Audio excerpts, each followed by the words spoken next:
কিছু স্বপ্ন, কিছু মেঘলা, কিছু বই টই ধুলো লাগা, কিছু ইচ্ছে সারা দিচ্ছে এই বসন্ত রাত জাগা।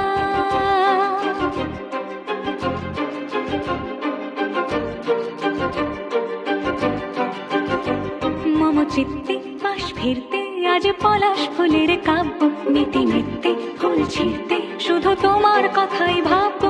আজ হাওয়া বেপরোয়া দিল সন্ধে পাখির ঝাঁক, এই বিকেল আর বেলফুল হৃদ মাঝারে থাক নীল দিগন্তে